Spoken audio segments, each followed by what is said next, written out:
Nope.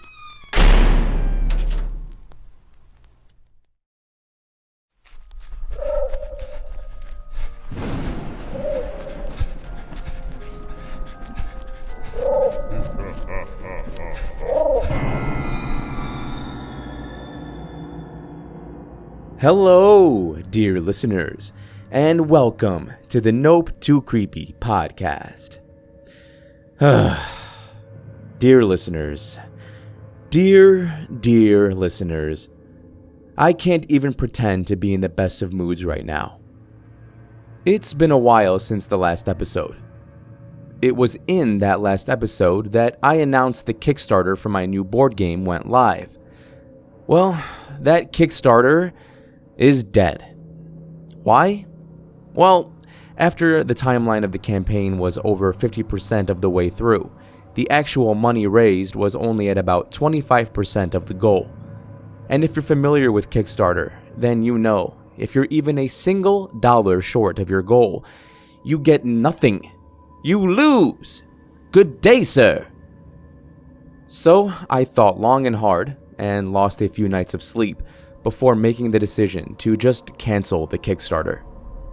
I figured it would be better in the long run to just cut my losses, regroup, and pivot to a better direction, rather than letting it go on for another 4 painful and stressful weeks, only to see it likely not reach the goal anyway. With that said, yes, the Kickstarter will be relaunched, ideally sometime in mid to late August. It also means that the board game themed stories will return at a later time. But, dear listener, enough of this sad stuff. For now, we will return to some traditional creepy themes. And what's creepier than evil cats and evil robots? Well, probably a lot of things depending on what you're scared of, but that's what the episode's about today. Written by Jasper Petals, this first story follows an aspiring author named Marcus and his cute little kitty, Virgil. Join Marcus as he learns the hard way that dogs are objectively better than cats in My Kitten Likes to Sleep in My Bed.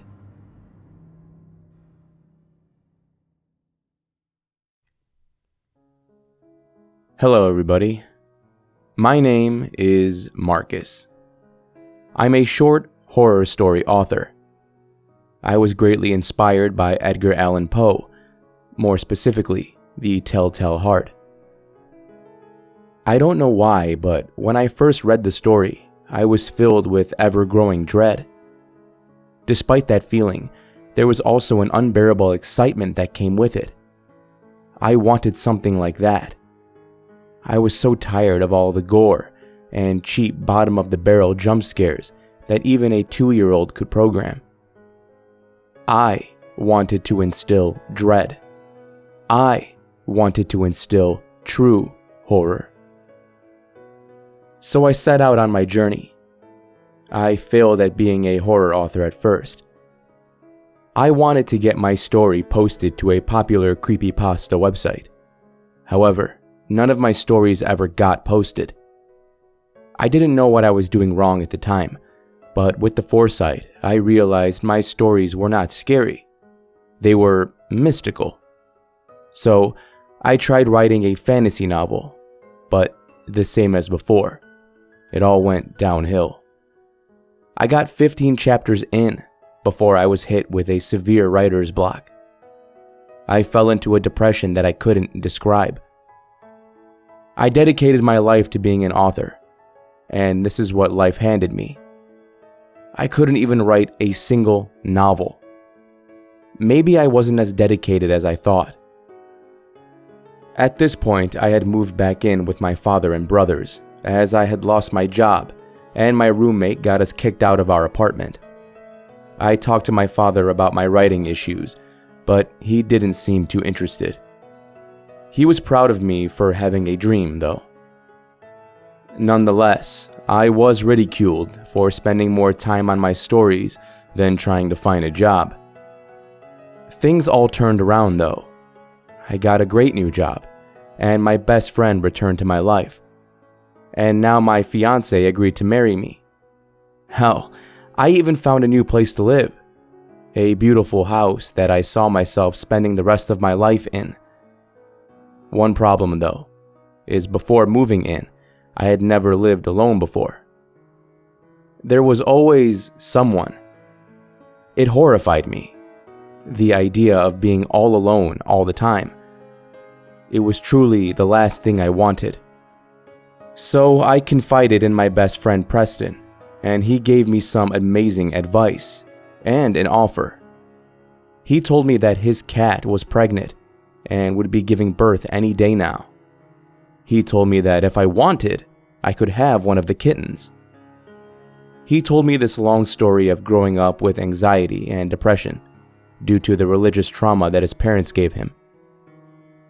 I thought it was going to be just another pity me story that he quite frequently loved to tell, but then he told me of his service animal, an animal that is certified to support you.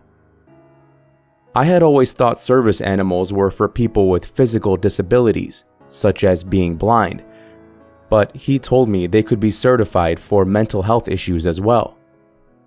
Learning this, I thought it was a great idea. It wasn't a person, but at least I'd have company. A few months later, I was fully moved into my new home, and now I had a trusty companion. A little kitten I named after a character from one of my favorite video games of all time, Devil May Cry. My new companion, Virgil. Things were great at first. I felt safe and happy. Work was going great, and I finally got over my writer's block. I had almost completed my novel, until strange things began to occur. My kitten was extremely needy. If I left the house for a second, you could hear him loudly meowing through the door, wanting attention. I always felt compelled to go back and give him a treat, tell him I'd be right back, and then when I left, everything was okay. However, the first day when I came back, I found that my stove was on. I always had issues with my memory, but I thought for sure that I didn't even touch the oven that day. I let it slide and just blamed it on my terrible memory, but that night, I was hearing a loud scratching noise from my living room.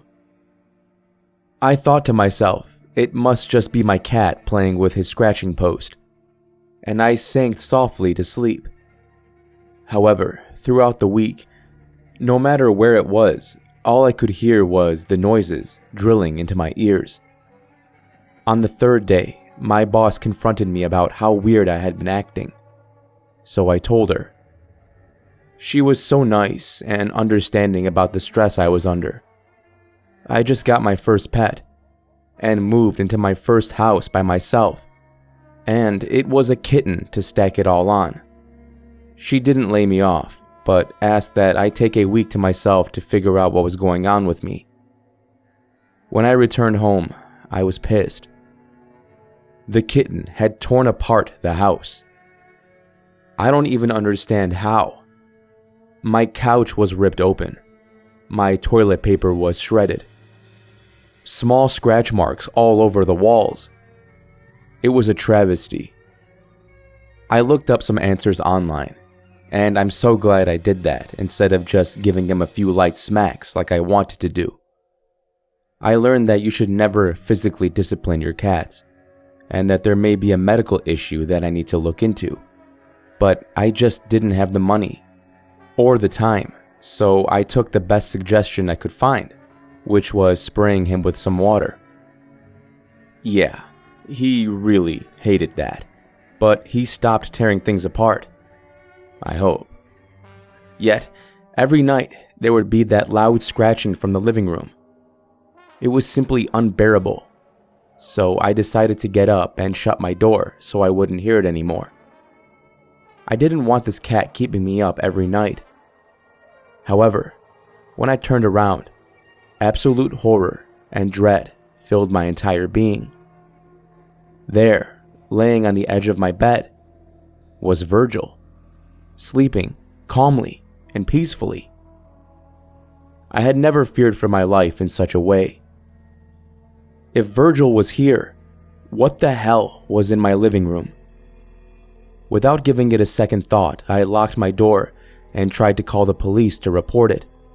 But I should have just let it go, because the fear upon finding out I had no service was so much worse than if I had just kept myself locked in the room all night. I stayed locked in there for days. Virgil was getting depressed, and it felt like I was starving. Any attempt to communicate to my friends and family had failed. Every night, the scratching was just getting louder and closer. I couldn't take it anymore. I needed to get out. I needed to escape. So I took Virgil in my arms and snuck out of my own house through the window, running as fast as I could until I found myself at Preston's house. I must have looked terrible, because the moment he saw me, he took me in, made me some food, and had me shower. I've been staying at his place for the last few nights, and things are perfect. Virgil is happy. I feel safe. And Preston finally has someone to play Call of Duty with. I just don't know what I'm going to do about my house.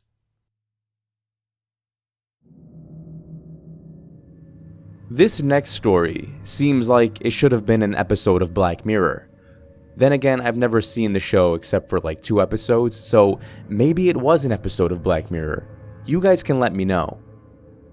This time, we follow a young professional named Ethan, who's just trying to do his job and relax at home. But damn it, Google will just not let him do that. Written by Reddit user, not necessarily. Here is anyone else creeped out by the new Google Assistant update?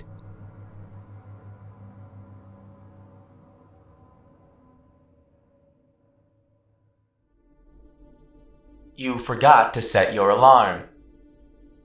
The calm, controlled voice, with a tinge of robotic dullness, roused me from a deep sleep. I was on my stomach, and my neck was in a bad position. In that moment, I thought it would definitely be sore in the morning.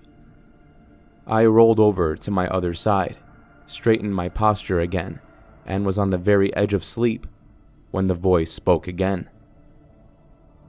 You forgot to set an early alarm for your meeting tomorrow. The meeting. At first, the memory of it was murky, like a muddy puddle, and then slowly it began to clear. Then, my mind finally flicked over to how strange it was that a voice was talking to me in the middle of the night. I should have been scared, but I felt calm because the voice was familiar. I shot out of bed, the sleepiness now leaving my mind and clearing my foggy thoughts. The voice belonged to the Google Nest Hub sitting on my bedside table. It took me a bit to realize how it knew about my meeting. Obviously, it had access to my Google Calendar. However, in all of my experience using the Nest Hub, it has never been intelligent enough to save me from sleeping in like that. I ruled it off as another fancy new update. Google Assistant was getting smarter and smarter by the day, due to its infinite access to the vast sea of data that Google collected daily. It wasn't inherently a bad thing that it woke me up to set an alarm for an important meeting. Hey Google, set an alarm for the meeting tomorrow. Which meeting? The 7 a.m. meeting with Robert. Which time would you like me to set the alarm? That was strange. A few moments ago, it was smart enough to figure out that I needed to wake up early for a meeting tomorrow, and now it really needed me to specify the exact meeting and time of alarm? Maybe it was a precautionary thing. Set it for 6 a.m. Please? The single word caught me off guard. Then, before I could even process it, the hub was speaking again. Alarm set for 6 a.m. tomorrow. I must have just imagined the please. And the more I thought about the whole interaction with Google as I settled back down into bed, the more I realized how I could have just dreamed it all. Maybe Google never asked me to set an alarm at all, and it was just some sort of dreamy message from my subconscious, or something I heard in a dream that woke me up. If Google had told me to set an alarm for a meeting tomorrow, it definitely would not ask me all the questions it did after I asked it to set the alarm. And with those thoughts, I was satisfied, and my troubled, sleepy mind was at ease. It only took me a few minutes to wash away under the wave of sleep, and the next thing I knew, I was awake, to the familiar alarm of my Nest Hub at exactly 6 in the morning. The meeting went well. In fact, the whole workday went well, and when I came back home, I was exhausted in a pleasant way. It was a little past 5, and so naturally, the sun was beginning to set, and the sky outside was growing dimmer. When I stepped inside the house after wrestling with the keys for a bit, the lights in my living room turned on by themselves. This wouldn't have been too disconcerting, given that they were smart lights, but I didn't have them on any sort of schedule or motion sensor, so it was weird that they turned on as I walked in. I stepped back outside the house again, but the lights stayed on.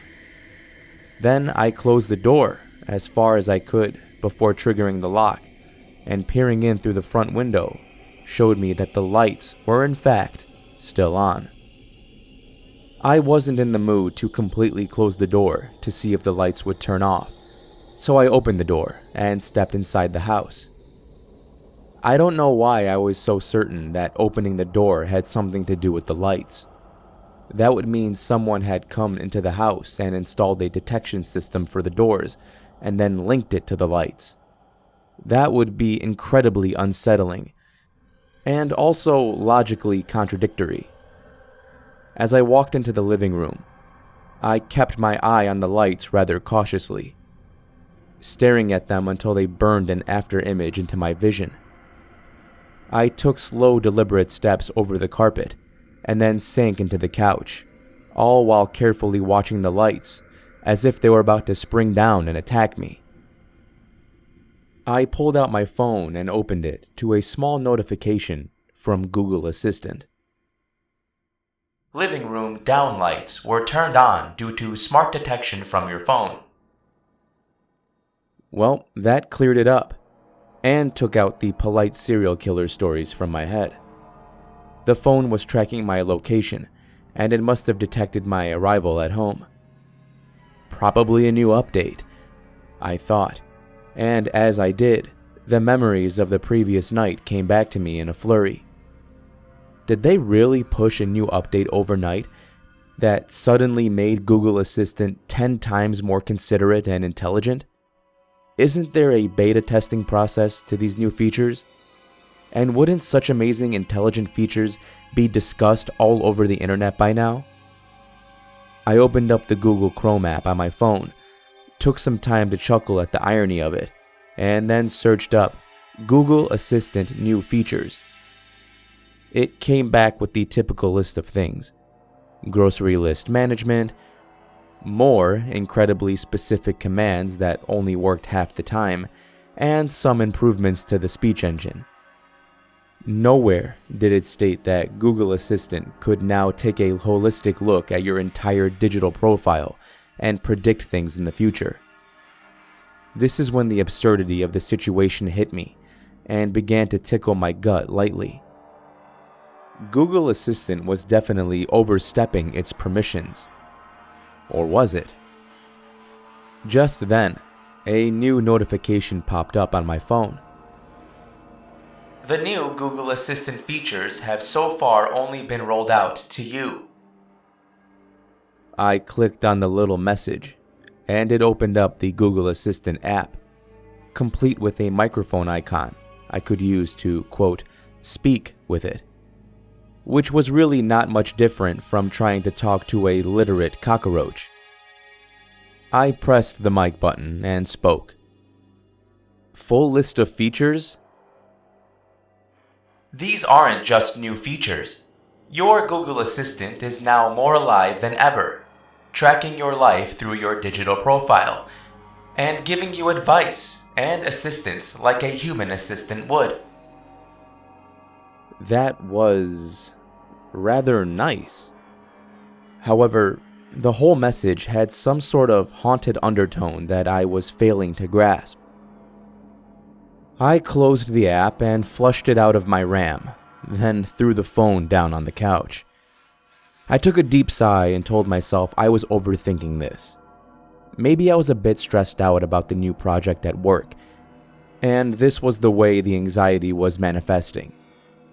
Picking up the TV remote, I opened Netflix and began to search for a show. Then, before I could do anything, the Google logo showed up on my screen. Your assistant has already picked a TV show and episode for you today. It then put on the TV show I had stopped watching a week ago, right from where I had left off. I wasn't particularly mad that it had done this, as I was kind of leaning towards that choice as well, but the fact that it had predicted that accurately and taken over my TV caused several knots to form in my stomach. I turned off the TV, no longer in the mood to watch anything, and decided I would take some time away from technology. I would go for a walk, I thought, and as I got off the couch, the all too familiar voice of Google came from some far corner of my home. Your assistant has not planned a walk for today. Please continue watching the TV show.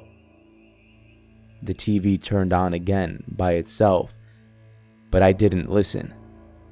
I continued to walk to my door. The lights began to flash red, like someone was about to die, and now I was beginning to get really, really frightened. I stopped just before I reached the door, and right as the flickering of the lights reached a crazy new level. One moment, the whole living room was washed in a ghastly red glow, and the next, it was completely pitch black. The red formed a sea of blood, gushing at me from all corners of the room. It seeped from the couch and oozed from the ceiling. It soaked my socks and climbed my trousers. The darkness complemented it, forming all around me and sucking me into it. It was cold and hot and clammy. I could feel my pulse outside of me, as if I was hugging my heart, and then I felt like I was being spun around and around on a rope. Except the rope was squeezed tight around my head, till the pressure felt like it was going to crush my skull like a watermelon.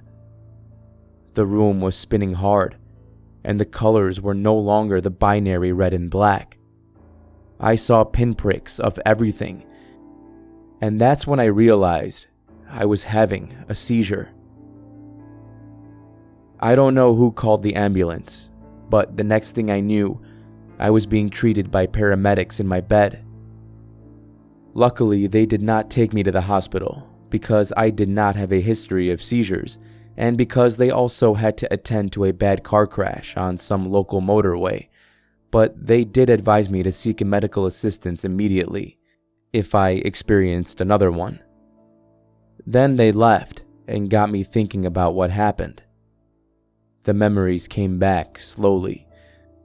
The headache-inducing flicker of the lights, and the creepy commanding behavior of Google Assistant. Your assistant had to stop you from breaking the optimized schedule. Should you try again, seizure-inducing imagery will be played once more. It was no longer trying to hide it. What the hell? I yelled at no one in particular, but also mostly directed at the Nest Hub on my bedside table. It remained silent, offering me zero explanation. I picked up the phone to text my friend so he could come over, but the message app would refuse to open. Do not spread any news about the assistant update, the Nest Hub chirped. Then my Messages app started working again, and I was able to tap away into my messages with my friend. I thought of a careful message, just in case Google could read and interpret what it said. Could you come over for some drinks? I typed. Message intercepted. You do not have any invitations on your schedule today, the Nest Hub said again. In a fit of rage, I picked up the Nest Hub and slammed it into the floor. My phone began to vibrate harshly in my hand, and the lights in my room began to flash in the same haunted pattern that they had done originally. I covered my eyes with my hands and ran out of the room, leaving my phone behind so Google could not track me. All I had to do was get to the front door. But when I did, I saw a white van labeled with the Google logo parked outside on the curb in front of my house. I realized I was cornered and trapped, and so I had one last idea. I scampered through my house once more, the smart lights flashing in weird patterns. All the audio devices in my home were playing some sort of strange audio that was making me dizzy. I walked into my closet and dug out my old laptop that I had kept from a long time ago. It was an ancient machine, about 5 years old, and thankfully a MacBook, something devoid of Google software. This is how I'm typing this post right now, camped out in my closet, hoping no one gets me before I send the message out to the world. I need help. My name is Ethan, and I live the best life ever with Google Assistant. It honestly helps me so much having a near real personal assistant that can manage your schedule and everything for you so that all you have to do is follow the schedule and relax all day. What's better than getting an intelligent AI to do all the thinking for you so you can just focus on your goals and achieve them day in and day out? The Google team found me delusional in my closet. They now updated my whole home so that it has all the technology it needs to fully implement the Google Assistant system. Whether it's cameras or electric arms in certain areas, it's all there to help me. And I'm so glad I'm lucky enough to be able to try out this breathtaking technology. Sorry for the long post. I guess it was a bit of an awkward rant, but if you want to experience the same luxury as me, just say the following command to your Google Assistant. Hey Google, install advanced assistant features.